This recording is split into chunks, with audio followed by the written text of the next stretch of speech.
Hello बच्चों, चलिए प्रश्न को देखते हैं। कह रहा है कि वक्र y बराबर x की घात 3 पर उन बिंदुओं को ज्ञात कीजिए जिन पर स्पर्श रेखा की प्रवणता बिंदु के y निर्देशांक के बराबर है।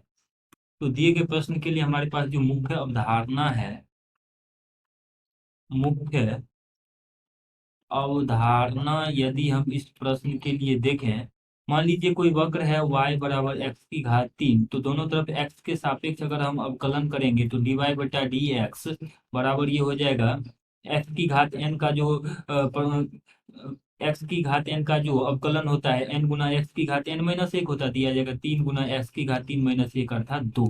और इसी dy बटा डी एक्स को बोलते हैं स्पर्श रेखा की स्पर्श रेखा की प्रवणता। तो स्पर्श रेखा की प्रवणता यही होता है। अब देखिए, कह रहा है कि वक्र y बराबर x की घात 3 पर उन बिंदुओं को ज्ञात कीजिए जिन पर स्पर्श रेखा की प्रवणता बिंदु के y निर्देशांक के बराबर है। तो स्पर्श रेखा की प्रवणता अगर m है तो m 3 गुना x की घात 2 है। और यहाँ पर अगर हम y निर्देशांक की बात करें तो y बराबर x की घात 3 है। और कह रहा है कि y निर्देशांक अर्थात y जो है स्पर्श रेखा की प्रवणता अर्थात m के बराबर है। तो यहाँ पे यदि हम m के बराबर कर देते, यहाँ से हमारे पास संबंध आ जाएगा x की घात 3 बराबर 3 गुना x की घात 2। इसको सरल करेंगे तो आ जाएगा x की घात 3 माइनस 3 गुना x की घात 2 बराबर 0।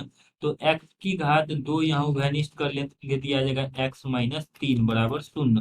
तो इस प्रकार से x का 2 मान आ रहा है, x बराबर 0 और x बराबर 3।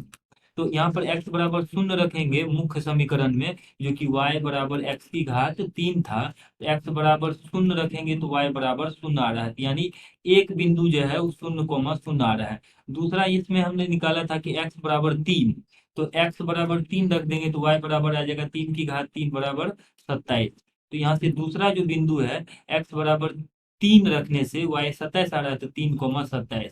और यही हमें ज्ञात करना था कि उन बिंदुओं के निर्देशांक जहां पर उन बिंदुओं को ज्ञात कीजिए जिस पर स्पर्श रेखा की प्रवणता बिंदु के y निर्देशांक के बराबर हो। तो वो बिंदु है 0,0 और 3,27। यही दिए गए प्रश्न का अभीष्ट उत्तर है।